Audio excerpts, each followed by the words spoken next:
오늘 복음이 예수님 족보죠. 예, 족보에 대한 그런 내용이었는데 조금 있다가 예수님 족보를 제가 도표를 보여드리겠습니다. 그럼 여러분이 쉽게 이해를 할 거예요. 도표를 보면. 자, 우리 주님의 기도를 하고 시작하겠습니다. 성부와 성자와 성령의 이름으로 아멘. 하늘에 계신 우리 아버지, 아버지의 이름이 거룩히 빛나시며 아버지의 나라가 오시며 아버지의 뜻이 하늘에서와 같이 땅에서도 이루어지소서.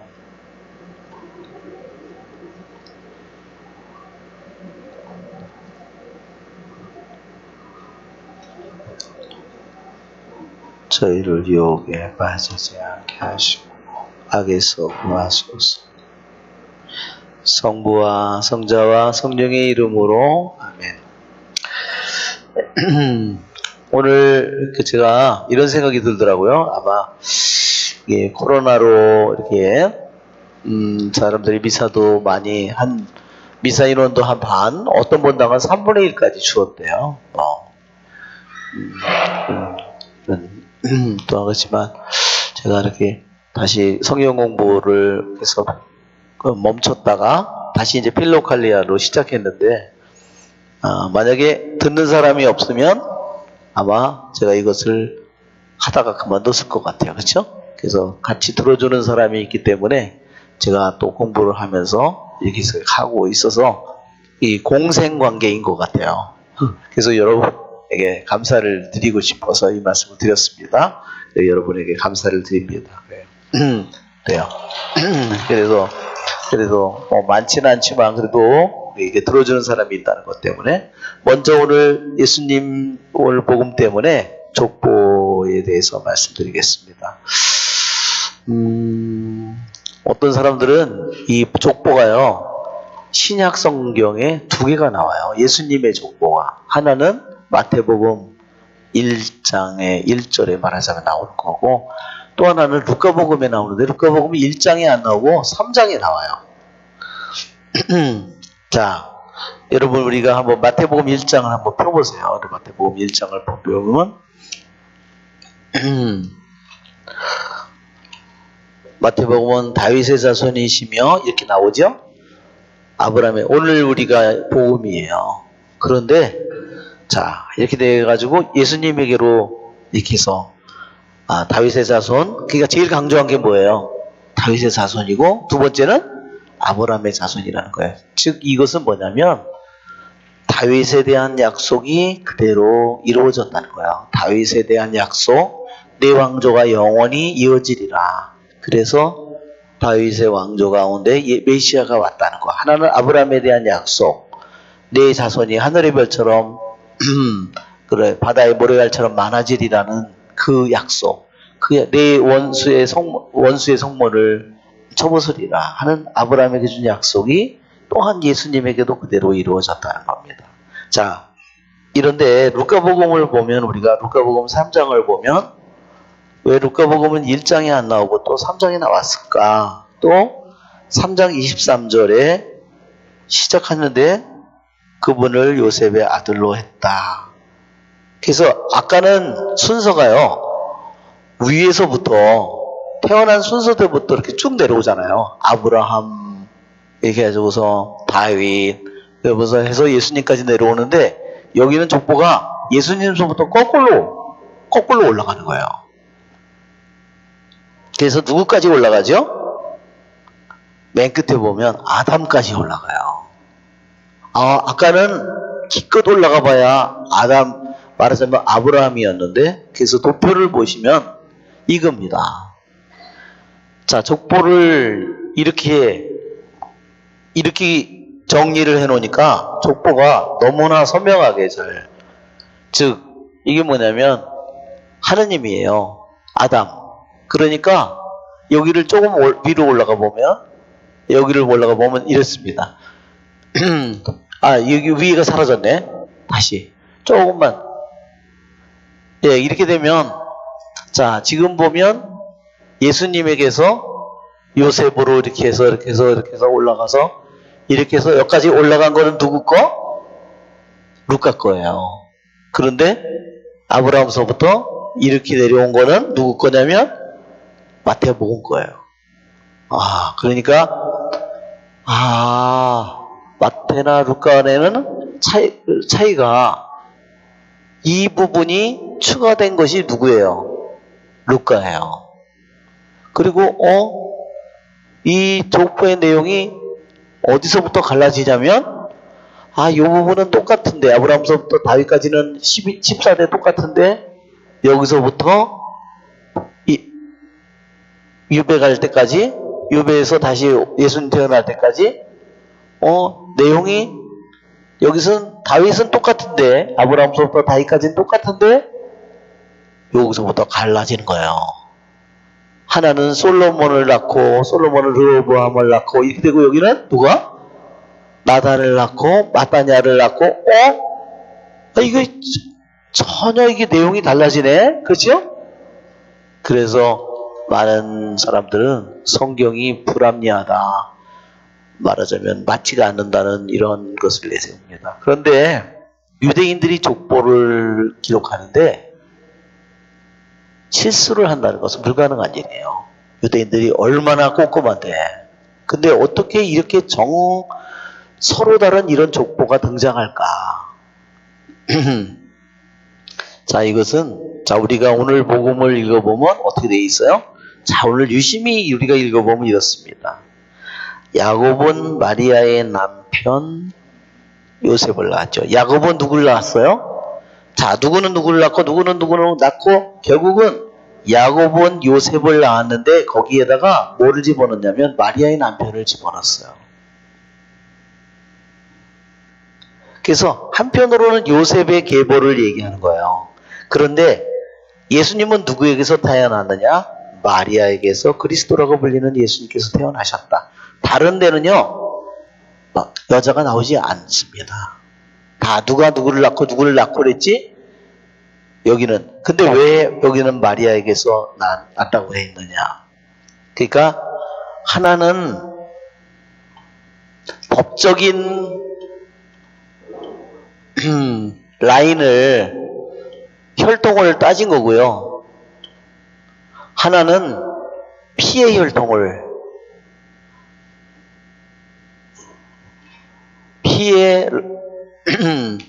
그러니까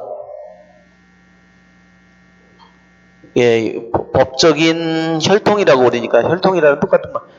이거는 이 라인을 따라서 한 거고요. 이것은 피의 혈통을 따라서. 그럼 피의 혈통은 누군가요? 자, 피의 혈통은요, 오직 예수님은 요셉의 피가 단 한 방울도 섞이지 않았기 때문에 피의 혈통은 누구죠? 마리아예요. 그래서 그 마리아의 혈통을 따진 것이 바로 이거라는 겁니다. 그리고 하나 말하자면 법적인 지위를 따진 거, 그것이 바로 요셉의 혈통을 얘기하는 거라 하는 겁니다.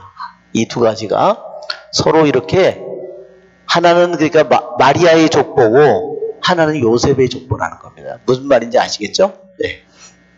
자, 오늘은 족보를 오늘 복음에 등장했기 때문에 그래서 오늘 족보에 대한 이런 설명을 간단하게 드렸습니다.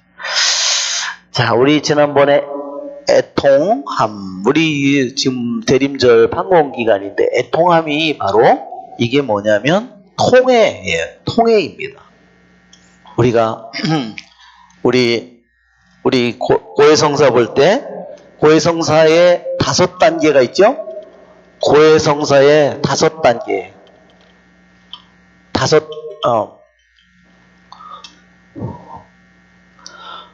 5단계가 있어요. 그래서 성찰, 통해, 결심,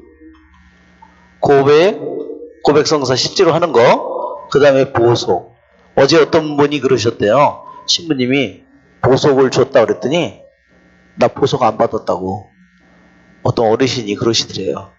나는 보속 받은 적 없다고. 신부님이 보속을 보석을 줬다고 그랬더니 나 보석 받은 적 없다고. 무슨 보석 줬냐고 그러더니. 네. 자, 여기 그러니까 고해성사를 할 때 이렇게 5단계로 하는데, 그래서 우리가 고해성사 하기 전에 죄를 알아내고 죄에 대해서 아파하고 그 다음에 구체적으로 내가 어떤 끊어버릴 결심을 하는 거죠. 그것이 바로 올바른 회개하는 사람의 모습이죠. 그런데 고백만 하는데 올바른 통해나 없다. 그래서 옛날부터 교리가 뭐죠? 통해가 없으면 죄의 용서가 없다 그런 겁니다. 자, 우리가 뭐라고 그러냐면 통해가 없으면 죄의 용서가 없다. 그러니까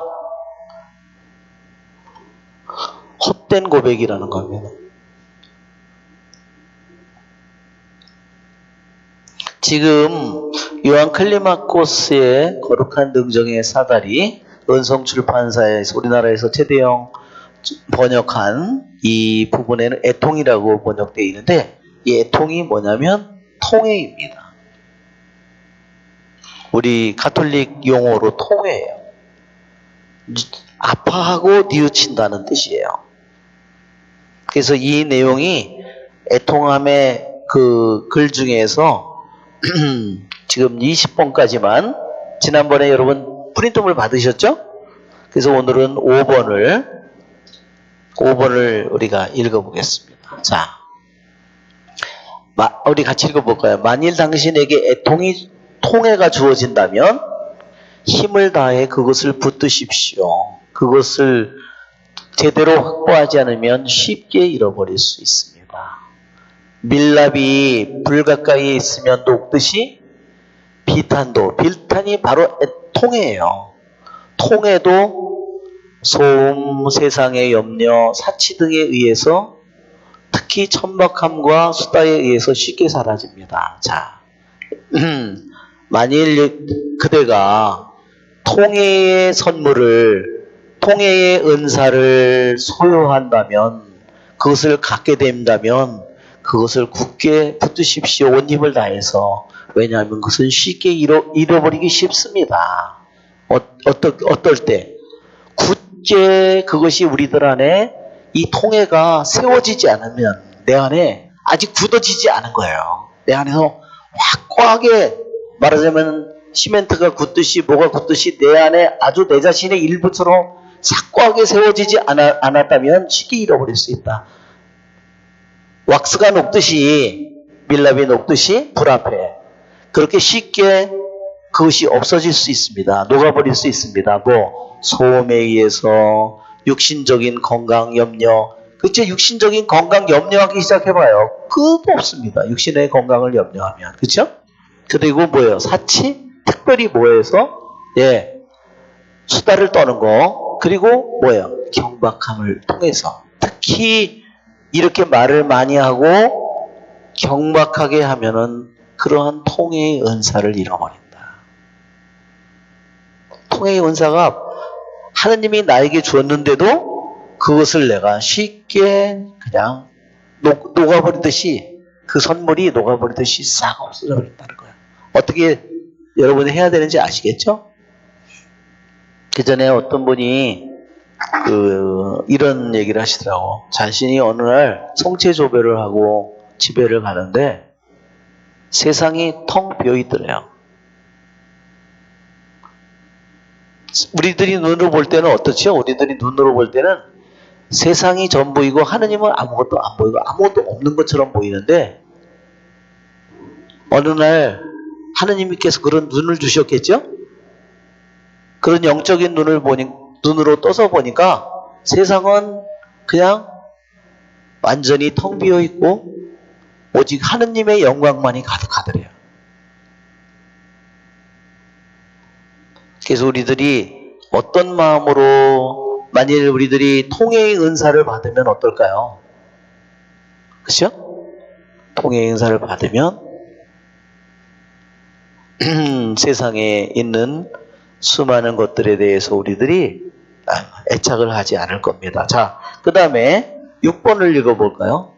세례를 받은 후 흘리는 눈물은 세례 자체보다 더 위대합니다. 세례는 이전에 우리 안에 있던 악들을 씻어내며 세례 후에 범한 죄들은 눈물에 의해 씻겨나갑니다. 그러니까 이제 세례는 여기서 이렇게 얘기한 거예요. 세례, 그 다음에 세례 후의 눈물. 그러니까 눈물의 은사가 얼마나 큰지를 얘기하는 겁니다. 그러니까 세례를 통해서 그 전까지 있던 모든 죄는 다 씻어지지만 세례받은 후에 우리의 죄는 통회의 눈물의 은사를 통해서 씻겨진다. 그렇게 얘기하는 겁니다. 그만큼 통회의 은사를 강조하는 겁니다. 자, 우리는 어렸을 때 받은 세례를 완전히 더럽혔지만, 그렇죠? 어릴 때 세례를 받은 사람, 유아세례 받은 사람은 다 깨끗이 씻겨졌는데, 그 다음에 다시 죄를 지음으로 인해서 다시 더럽혀졌지만, 통회의 눈물로 그것을 다시 깨끗하게 합니다. 만일 인간을 사랑하시는 하느님께서 우리에게 통회의 눈물을 주시지 않았다면 구원받는 사람은 정말 찾기 어려울 정도로 드물 것입니다. 그래서 뭐라죠? 제 눈물 당신 부대에 담아주소서. 그렇죠? 우리의 눈물을 정확히 하시는 분이 누굴까요? 주님밖에 없죠. 그렇죠? 자, 7번. 신음과 비에는 주님께 소리치며 떨며 흘리는 눈물은 우리를 위해 중재해주며 지극히 거룩한 사랑으로 흘리는 눈물은 우리의 기도가 받아들여졌다는 것을 보여줍니다. 예, 이것은 통회의 눈물이 어떤 단계로 작용하는지를 보여주는 것 같아요. 그러니까 어떤 사람은 여기 보면 이거죠. Groanings and sorrows cry to the Lord. 예, 신음과 슬픔이 주님께 부르짖습니다. 그러니까 부르짖는 거예요. 신음으로 슬픔으로 하느님, 내가 이렇게 끔찍한 삶을 내가 살았고 내가 당신께 이런 고통을 드렸습니다.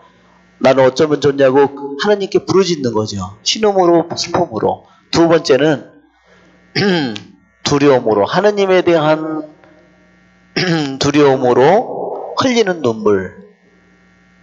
그것은 어때요? 우리를 위해서 간구해 주십니다. 그 다음에 all holy love of tears. 예, 이것은 말하자면 완전히 거룩한, 지극히 거룩한 사랑의 눈물. 그러니까 하나는 두려움의 눈물이고 이것은 사랑의 눈물이에요. 이것은 무슨 눈물일까요? 신음과 슬픔의 눈물이에요. 이렇게 눈물을 여기서 구분한 겁니다.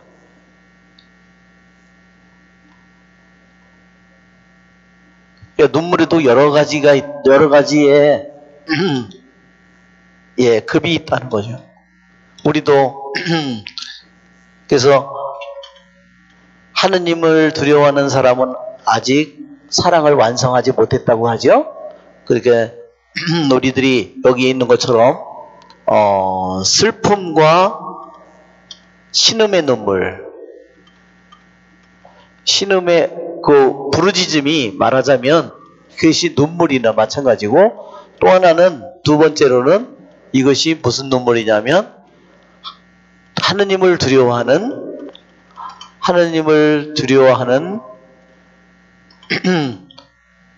두려워함에서 오는 눈물. 세 번째 눈물은 어떤 눈물이에요? 완전히 거룩한, 지극히 거룩한 눈물. 이렇게 눈물의 은사가, 통회의 눈물의 은사가 다른 거죠.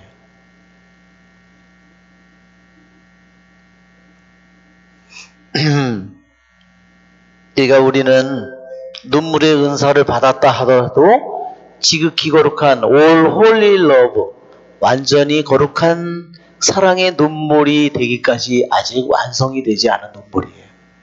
그런 눈물은 뭘까요? 내가 내 안에 있는 모든 죄를 아직 다 씻지 못한 거죠. 자, 8번. 겸손만큼 애통에 어울리는 것은 없으며 웃음만큼 애통과 반대되는 것도 없습니다. 9번. 거룩한 양심의 가책에서 나오는 복되고 즐거운 슬픔을 굳게 붙드십시오. 예. 여기에 거룩한 양심의 가책에서 나오는 그래서 양심의 가책이라고도 여기 홀리 컴펑션을 양심의 가책이라고 번역했는데 이것이 통해입니다. 양심의 가책도 한 부분이긴 부분이지만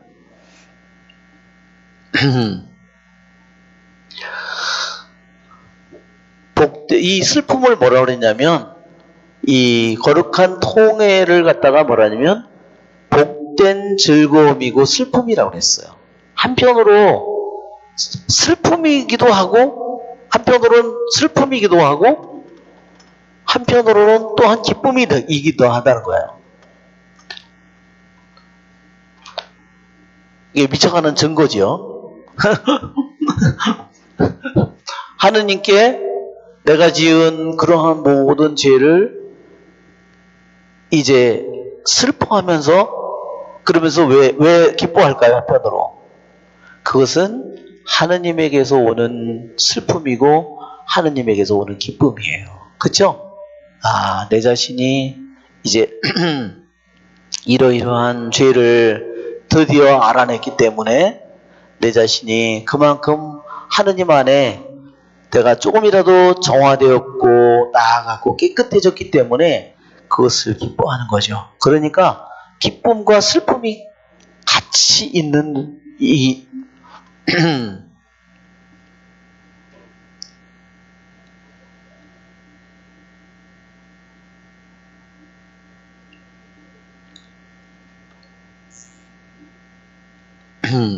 자, 거룩한 통해에서 나오는 복되고 즐거운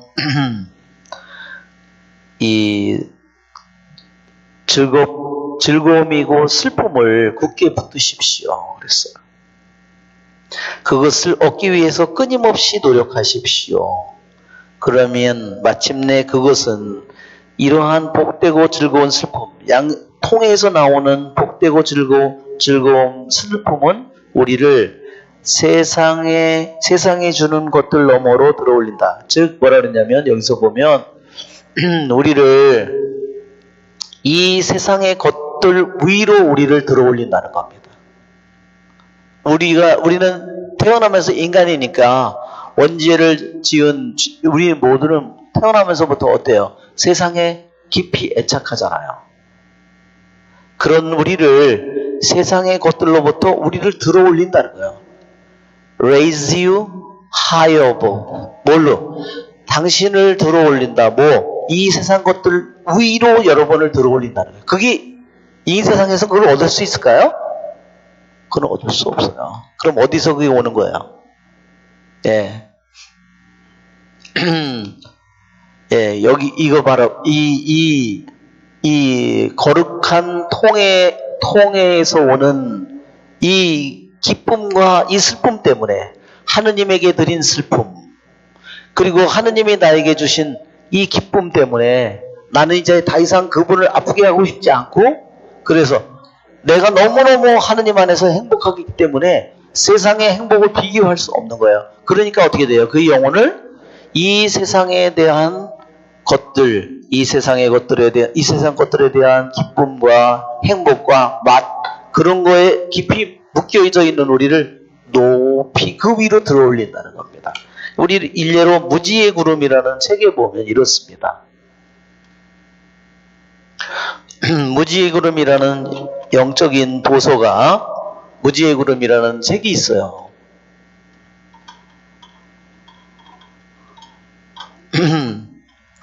우리들이 모두가 태어나서 이 세상 안에서 우리들이 살아가는데,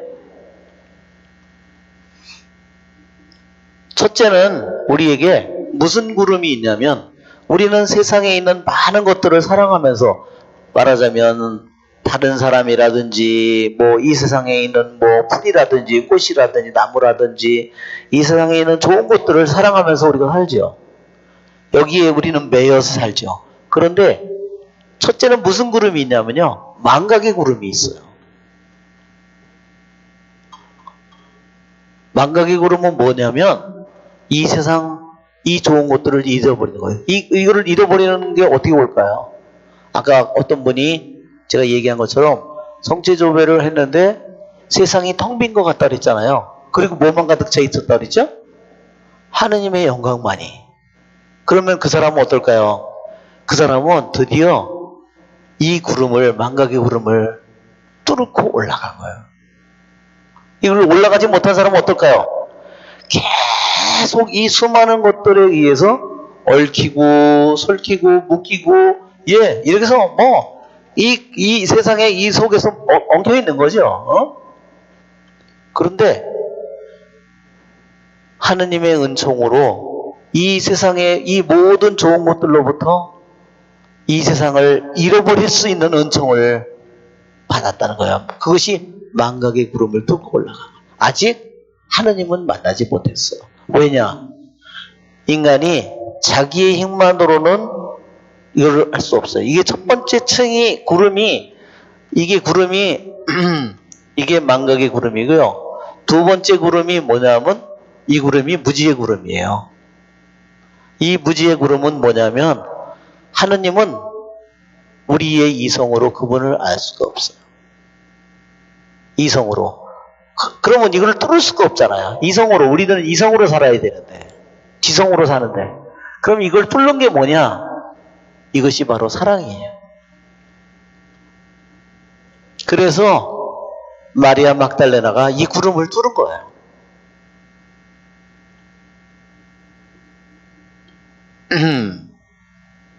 무지의 구름에 나오는 대표적인 망각의 구름과, 그쵸?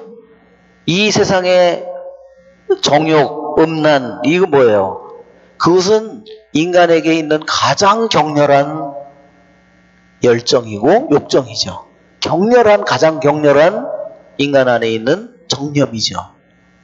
세리는 돈에 대한 정념이죠. 그죠? 탐욕에 대한 정념. 가장 세리와 창녀가 둘 다 인간 세상에 인간이 가질 수 있는 가장 강한 격렬한 정념의 대표적인 두 표상이에요. 요즘 우리들이 살고 있는 세상에도 똑같이 세리와 창녀가 똑같이 존재하는 거죠.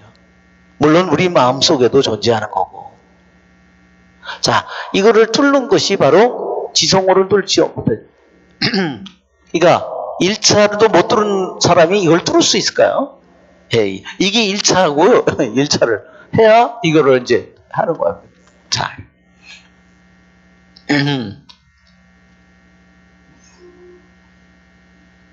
그러니 거룩한 양심의 통해 지극히 거룩한 기쁨이요 슬픔인 이 통해는 우리들의 마음을 한편으로 무지무지하게 나를 고통스럽게 하지만 이제는 세상의 것들, 이 세상의 것들 위로 우리들 자신을 들어올린다고 했습니다. 그래서 어떻게 하겠죠? 들어올려서 우리를 그리스도께 우리를 아주 깨끗하게 순수하게 우리를 말하자면 바치는 겁니다. 자, 10번.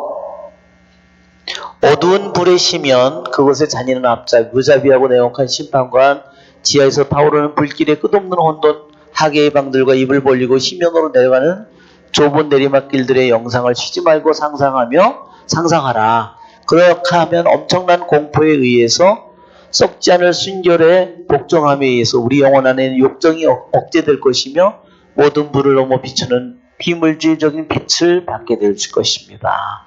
이게 이제 우리들이 이거는 우리들이 내가 죄를 다 용서받지 못하고 씻지 못한 영혼들이 받아야 될 벌을 자꾸만 상상하고 그것을 묵상하라는 뜻입니다. 자, 한번 볼까요? Do not cease to picture scrutinize the dark abyss of eternal. 영원한 불. 이거 뭐 영원한 불은 뭐예요? 지옥불이죠. 지옥불의 어두운 시면을 픽처하는 걸 내가 그려보는 것을 멈추지 마십시오.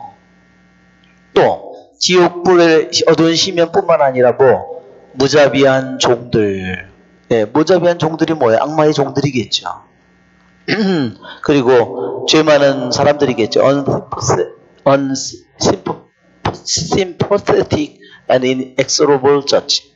그리고 동정심이 없고 말하자면 잔인한 판관. 이것은 누구를 가리키냐면 한편으로 하느님, 우리의 모든 죄를 낱낱이 따질 하느님을 가리키는 말이겠죠. 그리고 the bottomless pit of subterranean, 지하의 불. 말하자면 끝이 없는 구덩이의 그 불. 그리고 narrow descents awful underground chamber. 그 무시무시한 지하의 방으로 내려가는 좁은 길 같은 거죠. 그리고 여닝, 그리고 나를 삼키기 위해서 하품을 하고 있는 그런 구렁이죠. 구렁, gulf. And all sort of things, sensuality. 그것은 이러한 것을 묵상을 우리들이 할 때 우리 영혼 안에 있는 관능이 이 큰 두려움에 의해서 제어가 되는 거예요. 말하자면 우리들의 영혼 안에 있는 관능은 뭐죠? 관능은 쉽게 눈으로 보고 그것을 내가 쉽게 죄를 짓기 쉬운 거죠. 그것을 관능이라고 하는 거죠. 우리 영혼 안에 있는 관능. 뭐 일종의 뭐 여러 가지 관능이 있잖아요.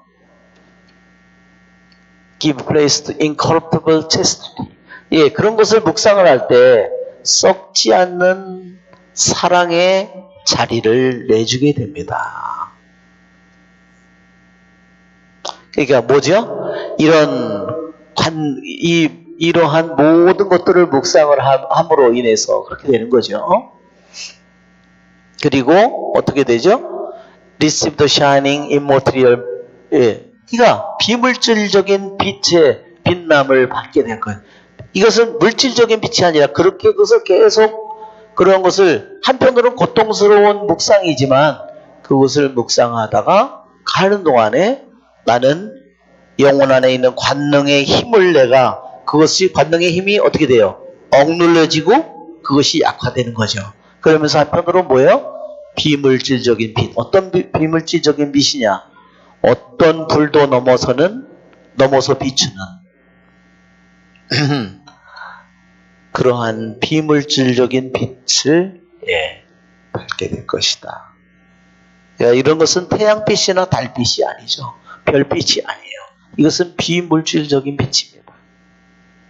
그러니까 우리들이 죽어있든 내가 어떤 상태이든 내가 죽어서 눈이 없든 어떤 어둠 속에 있든 그것을 비춰주는 그러한 빛을 우리가 받게 될 것이다 하는 겁니다. 그 다음에 11번 자, 기도하고 탄원할 때 재판관에 선 죄수처럼 두려워 떠십시오.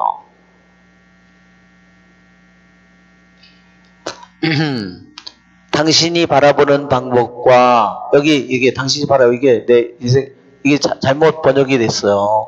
이건 당신이 바라보는 방법이 아니라 외적인 모양이에요.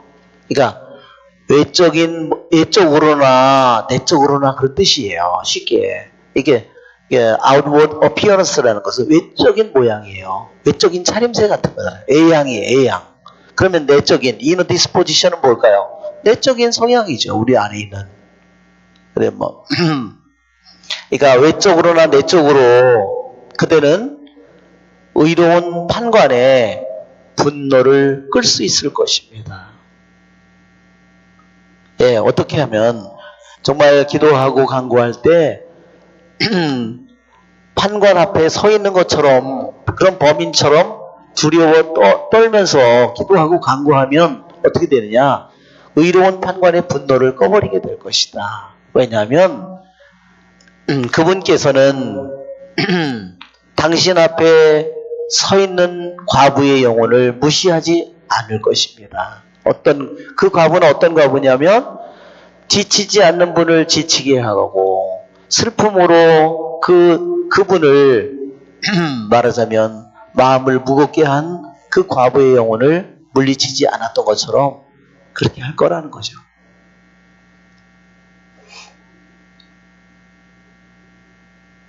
자, 우리 통해의 다른 이 글 말고 다른 글을 다시 나가서 한번 보면 동방교부들의 여기 있어요. 예, 그 다음 두 번째 글을 보면 여기에 예.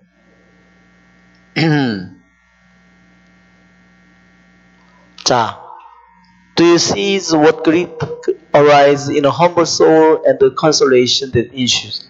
예, 그대는 아십니까? 겸손된 영혼 안에서 슬픔이 무엇을 일으키는지. 예, 이게 무슨 슬픔이냐면 이게 통해예요. 통해가 뭐를 일으키느냐?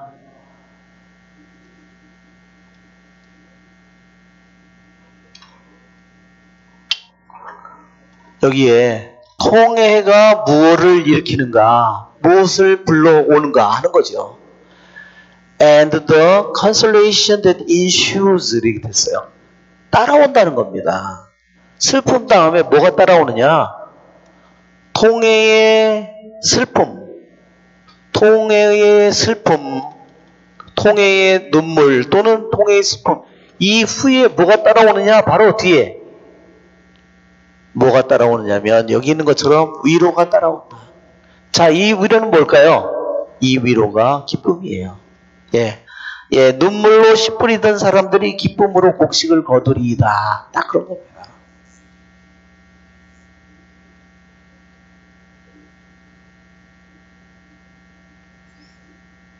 우리의 영혼이 이렇게 돼 있다는 거죠. 올바로 우리들이 제대로 슬퍼하면 세상적인 것 때문에 슬퍼하는 것은 어때요?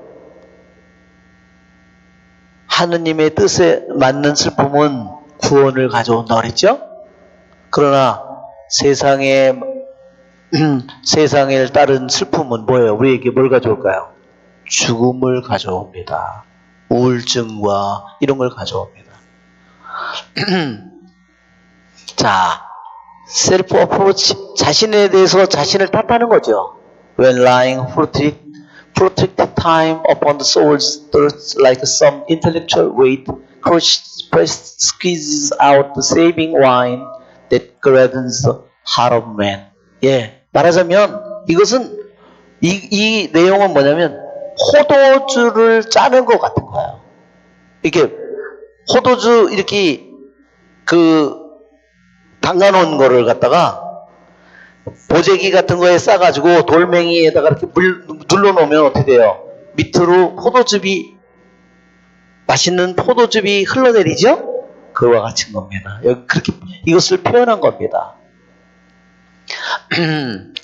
오랜 기간 동안 영혼의 생각 위에 놓여져 있었어요. 뭐가?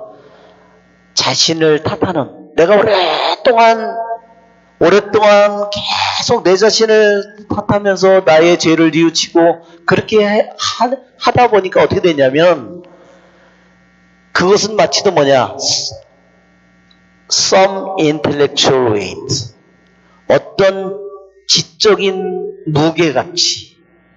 어떤 아주 상당히 큰 지적인 무게처럼 나를 계속 이 통해의 눈물이 나를 누른 거예요. 나를 눌러서 어떻게 됐어요? 누르니까 어떻게 됐어요? 크러쉬 프레스드. 그 구원의 포도주를 부수고 누르고 그것을 짜내는 겁니다. 그 무게가 짜서 어떻게 해요? 포도를 부수고 눌러놓으니까 어떻게 돼요? 바스러지겠죠? 눌러서 자꾸 찌그러지고 나중에는 다 점점 녹아지겠죠? 그리고 프레스 눌러지고 스퀴즈 짜서 그 안에 있는 즙이 나오도록 만들어서 구원의 포도주가 나오게 만드는데 그 포도주는 어때요? 인간의 마음을 흥겹게 하나이다. 그러니까 그 무게가 양심의 통의 슬픔은 어때요? 마음이 너무 무겁고, 그쵸? 아프고 괴롭죠? 그러나 그것이 계속 내 자신을 누를 때, 내 마음 안에 있는 이 포도를 누를 때, 여기서 포도주가 짜서 나와가지고 어떻게 돼요? 그 포도주는 결국 나의 영혼을 흥겹게 포도주를 그러니까 뭐예요? 통의 눈물 다음에 뭐가 나오는 거예요? 기쁨이 반드시 나온다는 겁니다. 네, 여러분, 그러니까 저절로 기쁨이 오는 게 아니라는 거죠. 무슨 소리인지 아시겠죠? 그냥 하느님께 맨날 기쁨의 은사만 통회를 안 하고, 이게 뭐예요? 짝퉁이야, 이게. 제대로 된 통회를 안 하고 저절로 위로와 기쁨이 오기를 바라는 거예요. 눈물로 씨를 뿌리지 않고 곡식당만 얻으려고 하는 겁니다. 그러면 그렇게 얻은 곡식당은 또 어떻게 될까요? 쉽게 잃어버릴 거예요. 왜? 그 가치를 모르니까. 이렇게 힘겹게 그것을 했어야 그것의 가치를 아니까 그 보물을 잘 간직할 거라는 겁니다.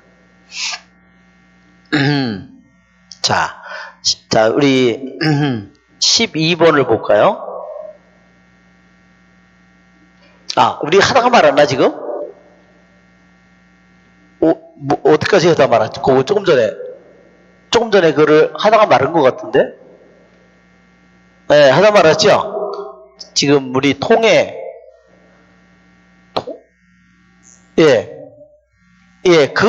이 포도주는 통해입니다. 이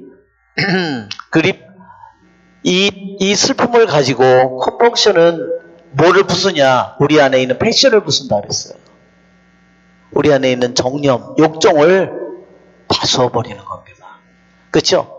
우리 패션이라는 나무가 내 안에서 수십 년, 30년, 40년, 50년 자랐는데 이 나무가 뿌리가 얼마나 깊어요. 칠지정의 뿌리가 내려져 있는데 또 얼마나 많은 죄의 열매가 내 안에서 맺어졌어요. 그렇죠? 내가 한 말, 내가 한 행동, 내가 가지고 있는 사고방식을 통해서 수많은 죄의 열매가 맺어졌고 또한 그것이 떨어져서 싹을 틔웠어요. 그것이 내 자식에게 들어갔고, 그렇죠? 그것이 내 자식의 생각 속에 들어갔고 사고방식이 됐고, 너무 큰 거죠.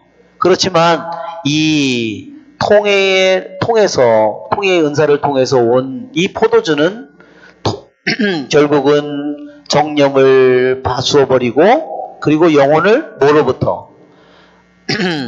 그것을 짓누르는 무게로부터 영혼을 해방시킵니다. 그리고 뭐를 채워요? 영혼을 복된 기쁨으로 채웁니다. 그것이 그리스도께서 말하는 이유입니다. 슬퍼하는 사람들아 복되어라. 복되어라 슬퍼하는 자여. 그들은 위로를 받을 것이다. 왜? 슬픔 다음에 뭐가 와요? 제대로 된 슬픔을 통해 눈물을 흘리는 사람에게 반드시 그 위로와 기쁨이 오게 된다는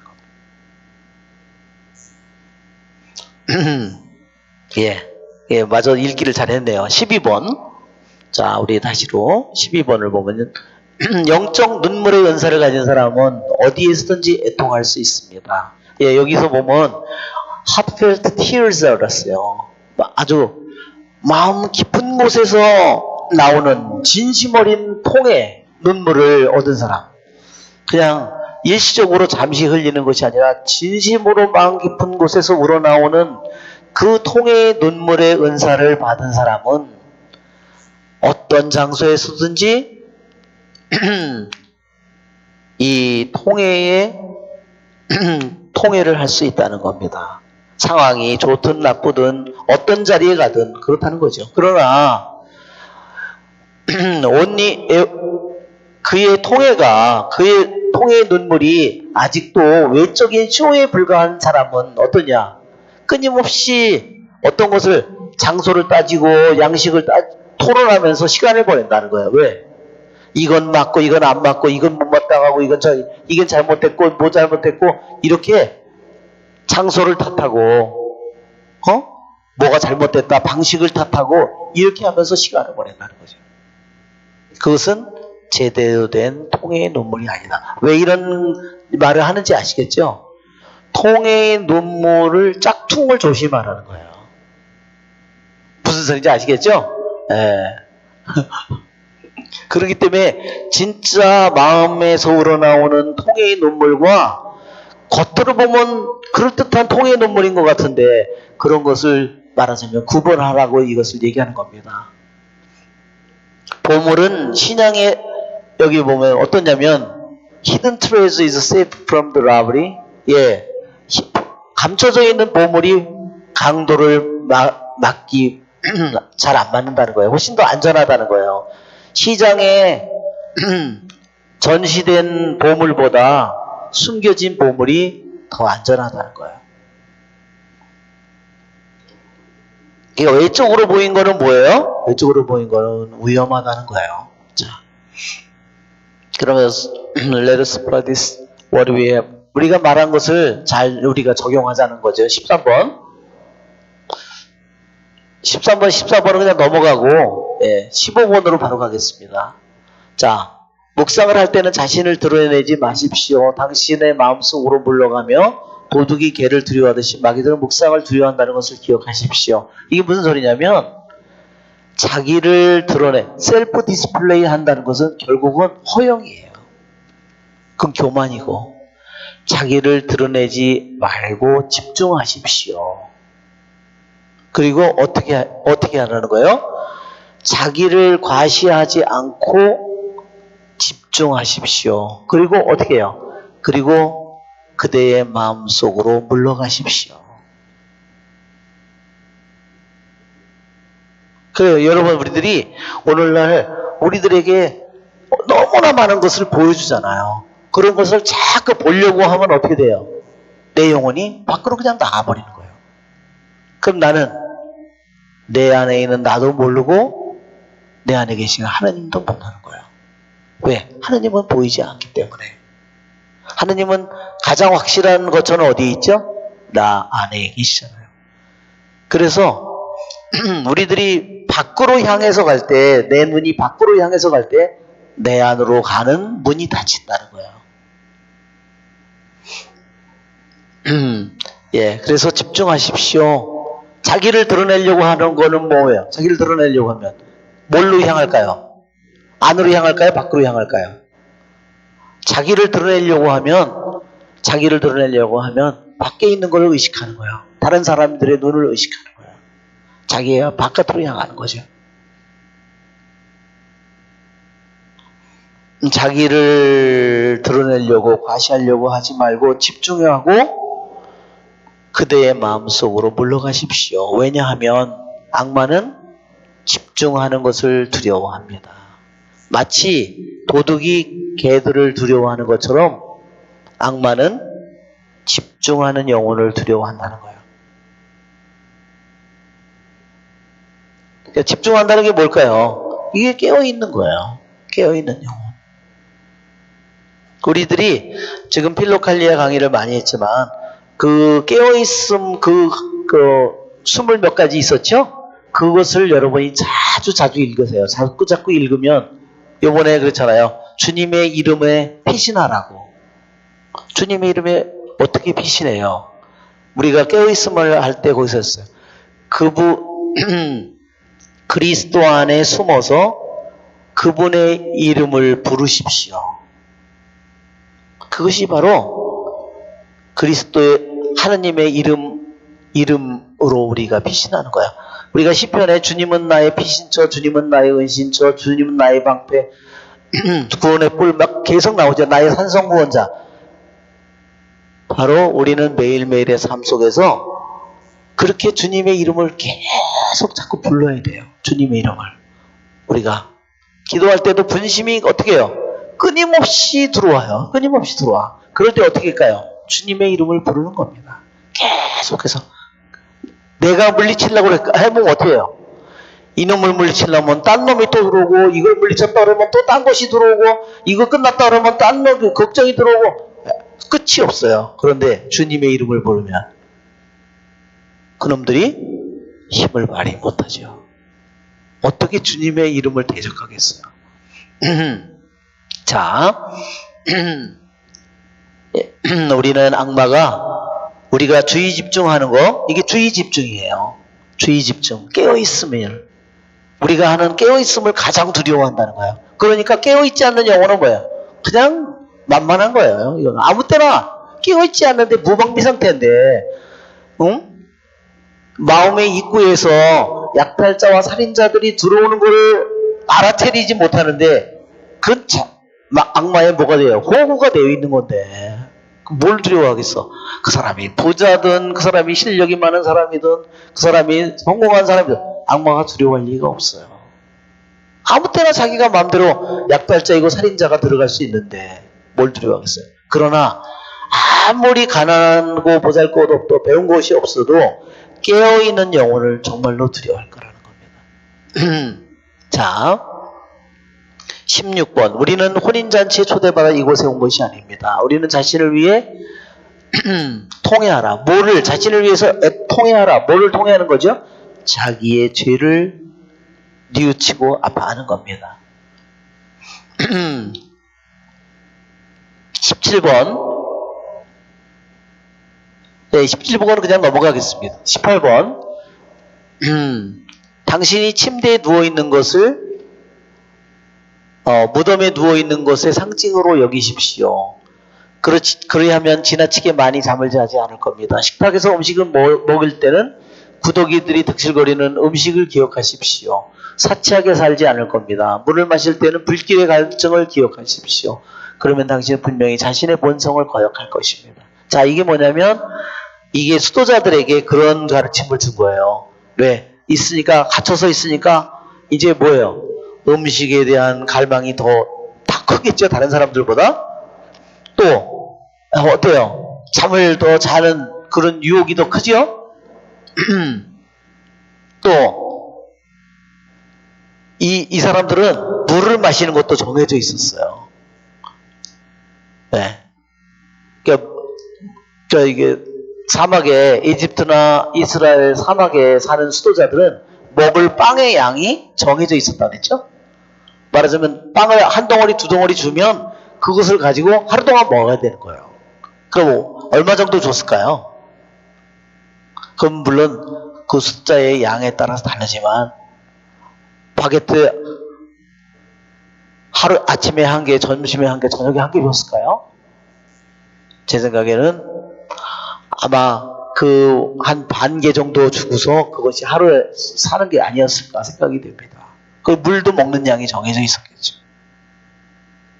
그런 것을 얘기하는 겁니다. 그러나 그러한 잠자는 거, 먹는 거, 마시는 것을 이렇게 그런 것을 생각하면서 자기가 자꾸 조절을 하는 것을 배우게 되면 어떻게 되냐? 본성을 바꾸게 돼. 즉, 먹고 싶고, 마시고 싶고, 자고 싶은, 그거 뭐예요? 인간의 본능이죠? 그 본능이에요. 그것이 바로 본성이라고 하는 거야.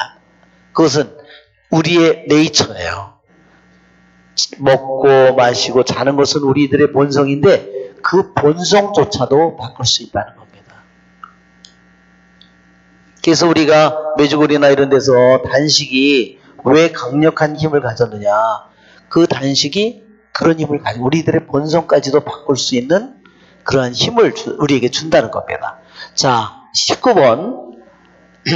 상급자가 우리를 책망하거나 견책하거나 벌할 때에는 영원한 심판관의 두려운 선고를 잊지 마십시오. 예, 여기 뭐라 하냐면요. 이 스페리어는 뭐냐면 하느님이에요. 더 위에 계신 분. 이 대문자로 돼 있잖아요. 대문자로 돼 있잖아요. 이것은 더 높으신 분. 그것은 물론 주님이죠. 하느님으로부터 우리가 고통을 겪을 때 어떤 고통을 겪느냐? honorable dishonor. 불명예인데 세상 눈으로는 불명예인데 실제로는 아주 영예스러운 불명예예요. 즉 뭐냐면 하느님께서 나에게 세상적으로는 불명예를 나에게 주셨어요. 그렇지만 하느님이 실제로 주는 것은 뭐예요? 나에게 명예를 주는 거예요. 실제 내가 잘못해서 내가 나쁜 짓을 해서 내 명예를 더럽힌 것이 아니라 하느님께서 나에게 얼토당토하는 불명예를 나에게 줬어요. 수치를 줬어요. 수치스러운 사건을 나에게 줬어요. 그렇지만 그거는 뭐예요? 진짜 불명예가 아니라 honorable dishonor. 하느님이 세상에 왜 그렇게 그런 걸 줄까요? 세상의 존경과 세상의 인정과 그런 것을 나한테서 빼내기 위해서, 그것을 정화시키기 위해서 주는 거예요. 우리가 하느님으로부터 이러한 불명예를, 실제로 그 사람은 불명예를 받을 일이 아니었지만 영예스러운 불명예를 하느님께서 주셔서 내가 그걸 겪을 때, 우리가 겪을 때 어떻게 했냐면 비난받는 거, 비난이나 불명예, 비난, 펄 이런 거를 받았을 때 우리는 판관에 두려운 선고를 기억하십시오. 예, 이 판관도 누굴까요? 하느님이죠. 모든 것을 판단하시는. 그러면 우리는 죽일 수 있을 겁니다. 뭘로? 온유함과 인내로 죽일 수 있을 겁니다. 뭐를? 불명예를. 뭐처럼? With a two-edged sword. 쌍날칼처럼. 쌍날칼로 하는 것처럼. 무슨 쌍날칼이냐? 슬픔과 bitterness which will certainly be sown in us. 예, 우리 안에 확실히 뿌려질 슬픔과 그 쓰라림, 이 두 개의 쌍날칼로 우리는 뭐를 죽일 수 있냐면, 남들이 나를 욕하든 비난하든 벌을 불명이든 사람들이 저봐 저렇게 저런 짓을 했다고, 실제로는 그 사람은 그런 게 없어요. 그럼 보통 사람은 어떻게 할까요? 보통 사람은 뒤집어지는 거지. 아니, 내가 그렇게 봉사를 했는데 나한테 이런 짓을 했어? 아니, 내가 아주 뒤집어지는 거지. 예. 그 전에 내가 새를 갖다 놨는데 보니까 새가 이렇게 내가 가니까 눈을 뒤집더니 뒤로 떠나가요. 배만 볼록볼록, 심장만 날개도 이렇게 피고 그래가지고, 왜? 자기 성질을 못 이겨서. 물총새가요, 성질이 엄청 급하거든. 그래서 사람들이 이렇게 세장에다 넣어놨는데요, 사람들이 가까이 가잖아요. 그러면 자기 성질을 못 이겨서요, 벌써 기절했어요. 아, 저거 이것만 심장만 이렇게.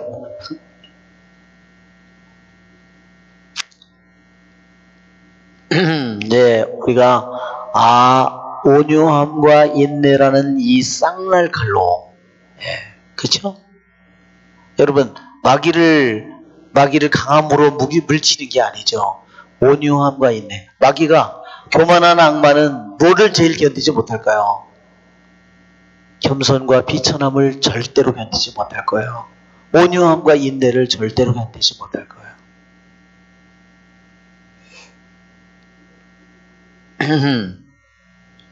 자, 그 다음에 19번. 19번 지금 했죠? 20번. 욥은 바다에서 물이 빠져나가고라고 말합니다. 시간과 인내는 우리 안에 점진적으로 획득되며 완전해집니다. 예,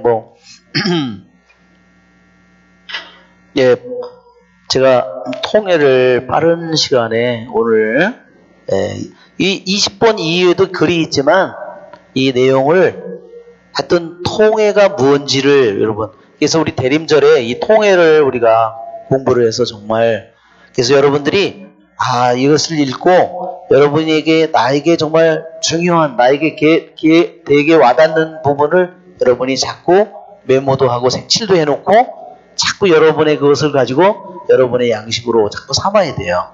그래서 한번 지나갈 때 여러분들이 이제 좀 이해했으니까 그것을 가지고 여러분들이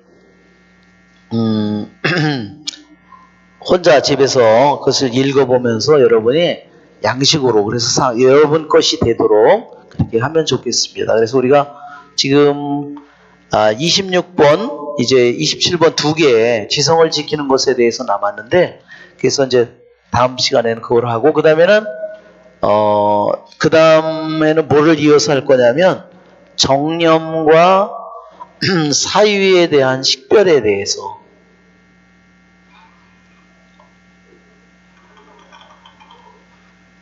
정념과 사유에 대한 식별.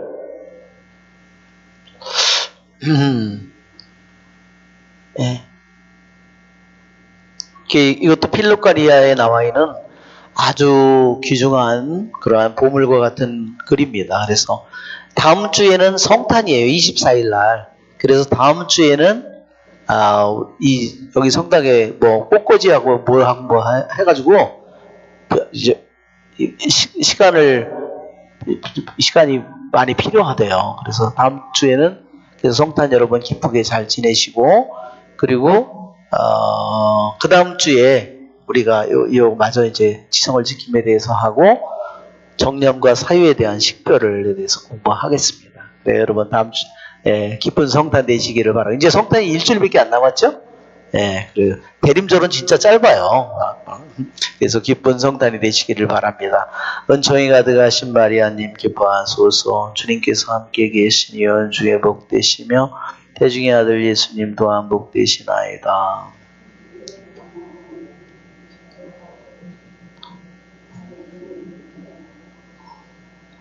영광이 성부와 성자와 성령께, 성부와 성자와 성령의 이름으로 아멘.